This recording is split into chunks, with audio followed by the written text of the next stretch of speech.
আজকে আপনাদেরকে দেখাবো গাজীপুরের সবচেয়ে সুন্দর একটা রেলওয়ে স্টেশন, আর সাথে থাকছে এবছরের প্রথম কাশফুলের ছোঁয়া কোথায় পেলাম, আর সাথে পরিবারের সাথে হালকা পাতলা খাওয়া দাওয়া, এই সবকিছু নিয়েই থাকছে আজকের এই ভিডিও। আশা করছি ভিডিওটি আপনাদের কাছে অনেক ভালো লাগবে, স্কিপ না করে ফুল ভিডিওটা দেখতে থাকুন। হ্যালো এভরিওয়ান, আসসালামু আলাইকুম। তো যাওয়ার জন্য আমরা 3 বোন মিলে আমার কিউট ফারহান বাবাটাকে নিয়ে বাসা থেকে বের হয়ে পড়লাম, আর হাঁটতে হাঁটতে ট্রেন রাস্তাতেই যাচ্ছিলাম। আর এখন যেহেতু শরৎকাল, রাস্তার দুই সাইডে কিন্তু হালকা পাতলা কাশফুলের ছোঁয়া ছিল, আর আমরা কাশফুল দেখতে দেখতে যাচ্ছিলাম, মানে দুই একটা কাশফুল পাচ্ছিলাম, সেই জন্য আমরা দেখতে দেখতে যাচ্ছিলাম। আর আজকে আমরা যাচ্ছি গাজীপুরের কালিয়াকৈর উপজেলার সবচেয়ে সুন্দর একটা রেলওয়ে স্টেশন, যেটার নাম হাইটেক সিটি রেলওয়ে স্টেশন। রাস্তার দুই পাশে কিছু কাশফুল দেখেছিলাম, আর সেইখান থেকে হাত ভরে কিছু কাশফুল উঠিয়ে নিয়েছিলাম। আমরা 3 বোন মিলে কিন্তু সেই কাশফুল নিয়ে এখানে ভিডিও করছিলাম, আর কাশফুলগুলো দেখতে কিন্তু অনেক ভালো লাগছিল। শরৎকালের কাশফুল কার না ভালো লাগে, এখন কিন্তু বৃষ্টির কারণে কাশফুলগুলো অনেকটা নষ্ট হয়ে গেছে, আর আমরা অল্প কিছুই পেয়েছিলাম, যেহেতু কাশফুলের বাগানে যাওয়া হয়নি, সেই জন্য তো দুধের সাথে ঘুলে মিটিয়ে নিলাম। আর এইভাবেই কিন্তু আমরা শরৎকালের প্রথম কাশফুলের ছোঁয়া পেলাম। আমার বাসা থেকে কিন্তু রেলওয়ে স্টেশনটা বেশি একটা দূরে না, কাছেই আছে, সেই জন্য তো হাঁটতে হাঁটতে চলে আসলাম রেলওয়ে স্টেশনে। যে দেখেন রেলওয়ে স্টেশনে এসে আমার বাবা আর তার খালামণিরা কত এনজয় করছিল। শুক্রবারে কিন্তু রেলওয়ে স্টেশনে অনেক ভিড় থাকে, কারণ অনেক মানুষ এখানে ঘুরতে আসে,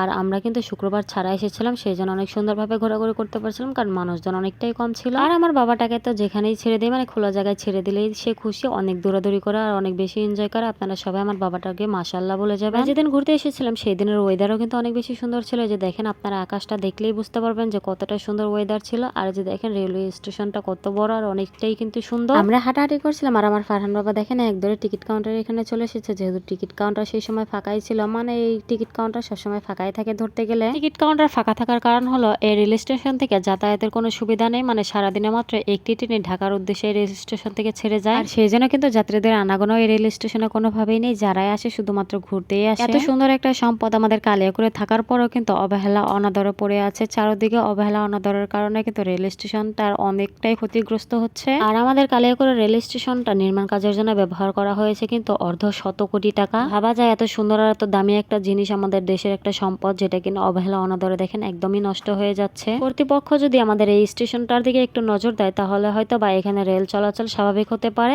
আর কিন্তু যার ফলে কালিয়াকৈর উপজেলার মানুষেরও কিন্তু অনেকটাই সুবিধা হবে। কালিয়াকৈরের পাশেই যেহেতু চন্দ্রা একটা শিল্প এলাকা, এখানে কিন্তু অনেক বেশি মানুষের যাতায়াত, আর এখানে রেল চলাচল হলে কিন্তু অনেক মানুষের ভোগান্তিও কমে যাবে, আর বাসের উপরেও অনেকটাই চাপ কমে আসবে। কিন্তু কোনোভাবে জানি না এখনো সেরকম কিছু হবে কিনা, মানে এই স্টেশনের রেল চলাচল স্বাভাবিক হবে কিনা, কিন্তু যদি হয় তাহলে তো অনেকটাই সুবিধা হবে। আমরা তো সেই আশাতেই আছি। আমি যখন কলেজে পড়তাম তখন কিন্তু আমার বান্ধবীদের সাথে প্রায় রেল স্টেশনে ঘুরতে আসতাম, কারণ আমার কলেজ থেকেও কিন্তু এই রেল স্টেশনটা একদমই কাছে। একদিন ধরে রেল স্টেশনে আসা হয় না, অনেকদিন পর বন্ধুদের সাথে এসে কিন্তু অনেকটাই ভালো লাগছিল, আর আমরা সবাই মিলে অনেক সুন্দর একটা সময় কাটিয়েছি, ঘুরিয়ে বেরিয়েছি। যে দেখেন আমার দুষ্টু বাবাটা, আর সন্ধ্যার আগ মুহূর্তের ওয়েদারটা দেখেন, এই যে সূর্যটা কিন্তু অস্ত যাচ্ছিল, সেই দৃশ্যটা দেখতে অনেক সুন্দর লাগছিল। আমরা অনেকক্ষণ প্ল্যাটফর্মে ওয়েট করার পরে কিন্তু ফাইনালি একটা ট্রেনের দেখা পেলাম। শেষ মুহূর্তে ট্রেনের দেখাটা পেয়ে কিন্তু অনেকটাই ভালো লাগছিল, সেই জন্য তো এখানে একটু ভিডিও করে নিলাম। আর আমার যে দুষ্টু বাবাটা দুষ্টুমি করতে পারছে না দেখে দেখেন ওর খালামণির সাথে কিরকম করছিল। আমার বাবাটা এত চঞ্চল একটা বেবি যে কোথাও কোনোভাবে স্থির থাকতে চায় না, অনেক দুষ্টুমি করে, দৌড়াদৌড়ি করে অনেকটাই, সেই জন্য তো এখানে ওকে জোর করে আটকে রাখা হচ্ছিল, কিন্তু সে কোনোভাবেই থাকবে না। আমার বাবাটা কিন্তু স্টেশনে আসার পর থেকে 1 মিনিটের জন্য কোলেও আসেনি বা 1 মিনিট স্থিরও থাকেনি, মানে চারদিকে শুধু পাখির মতো ডানা মেলে উড়ে বেড়াচ্ছে একা একাই। এত ছোট একটা মানুষ অথচ চারদিকে একা একাই ঘুরে বেড়াচ্ছে, মানে এই স্টেশনটা পুরোটাই সে হেঁটে হেঁটে বেড়াচ্ছে। লাস্ট মেসেজে দেখেন আমি একটা বকা দিয়েছিলাম, আর সে তার খালামণির কোলে কি পরিমাণে কান্না করছিল। অনেকটাই সময় আজকে আমরা এই স্টেশনে কাটালাম, আর শেষ মুহূর্তে তো আমার বাবাটাকে কান্না করি তারপর বাসায় নিয়ে যেতে হচ্ছে। একটা ধমক দেওয়ার কারণে যে আমার বাবাটা এত পরিমাণে কান্না করবে সেটা তো আমি ভাবতেই পারি না। অনেকক্ষণ বোঝানোর পরে, আদর করার পরে কিন্তু সে চুপ করেছে। আর এই যে দেখেন আমরা এখানে ওয়েট করছিলাম অটোর জন্য। এখন কিন্তু আমরা সবাই মিলে অটোতে করে চলে যাব চন্দ্রা বা চান্দরা, আপনারা যে যেটাই বলেন না কেন। আর চান্দরার কিন্তু রাতের ভিউটা কিন্তু দেখতে অনেক বেশি সুন্দর ছিল। যে দেখেন কত কত গাড়ি, আর শহরটা কত সুন্দর লাগছিল মাশাআল্লাহ। ফুটওভার ব্রিজ থেকে কিন্তু আমি এই ভিডিওটা নিয়েছিলাম। আর যে দেখেন আমরা সবাই মিলে চলে এসেছিলাম চান্দরা টেস্টি